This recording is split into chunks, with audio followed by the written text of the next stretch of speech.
एक छोटे से समुद्री गांव में करीम नाम का एक गरीब मछुआरा रहता था।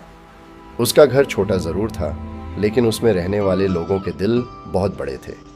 उसकी पत्नी और उसकी छोटी सी बेटी आयशा ही उसकी पूरी दुनिया थी।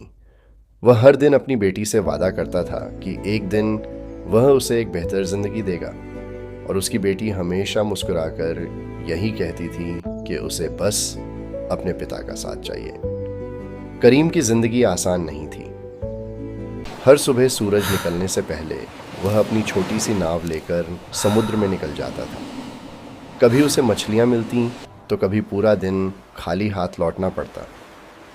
घर लौटने पर उसकी पत्नी चिंता जताती, लेकिन करीम हमेशा उम्मीद के साथ कहता कि आने वाला दिन बेहतर होगा। एक दिन जब समुद्र बिल्कुल शांत था, करीम ने अपना जाल डाला। कुछ देर बाद उसे महसूस हुआ कि जाल में कुछ भारी फंस गया है। जब उसने जाल बाहर निकाला तो उसमें एक पुराना और धूल से भरा चिराग था। करीम ने सोचा कि शायद इसे बेचकर उसे कुछ पैसे मिल जाएं।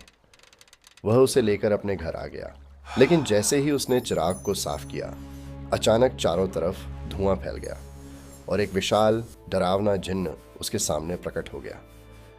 जिन्न ने गुस्से में बताया कि वह सैकड़ों सालों से इस चिराग में कैद था, और जिसने भी उसे बाहर निकाला उसे वह सजा देता है। यह सुनकर करीम डर गया, लेकिन उसने अपने परिवार के बारे में सोचते हुए जिन्न से दया की गुहार लगाई।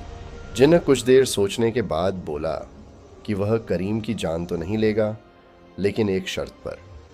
उसने कहा कि वह करीम को अपनी जादुई दुनिया में ले जाएगा और बदले में उसके परिवार को बहुत सारा खजाना देगा। करीम के पास कोई और रास्ता नहीं था, इसलिए उसने मजबूरी में इस सौदे को स्वीकार कर लिया। अगले ही पल करीम खुद को एक अजीब और रहस्यमयी दुनिया में पाता है। चारों तरफ सोना, हीरे और अनगिनत खजाने थे, लेकिन उस पूरी दुनिया में एक भी इंसान नहीं था। इतनी दौलत के बावजूद करीम का दिल खाली था और उसे अपने परिवार की याद सताने लगी। धीरे धीरे समय बीतता गया। दिन महीनों में और महीने सालों में बदल गए। उधर असली दुनिया में करीम के परिवार के पास अब सब कुछ था। उसकी पत्नी धीरे धीरे उस दौलत में खोने लगी, लेकिन उसकी बेटी आयशा हर दिन अपने पिता को याद करती रही और उनके लौटने का इंतज़ार करती रही। जिन्न की दुनिया में करीम अब टूट चुका था। वह हर दिन अपने परिवार को याद करता और वापस जाने की उम्मीद करता। आखिरकार उसने जिन्न से वापस जाने की गुजारिश की। जिन्न ने हंसते हुए कहा कि वापसी संभव है, लेकिन इसकी एक बड़ी कीमत होगी। उसने कहा कि बदले में वह करीम की दोनों आंखें ले लेगा। करीम ने एक पल के लिए भी नहीं सोचा और अपने परिवार के लिए यह बलिदान स्वीकार कर लिया। अगले ही पल उसकी दुनिया अंधेरे में डूब गई और वह अंधा होकर वापस अपनी दुनिया में भेज दिया गया।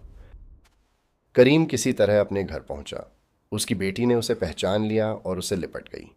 उसकी पत्नी भी उसे देखकर भावुक हो गई। घर में बहुत दौलत थी, लेकिन अब उसमें कोई खुशी नहीं थी।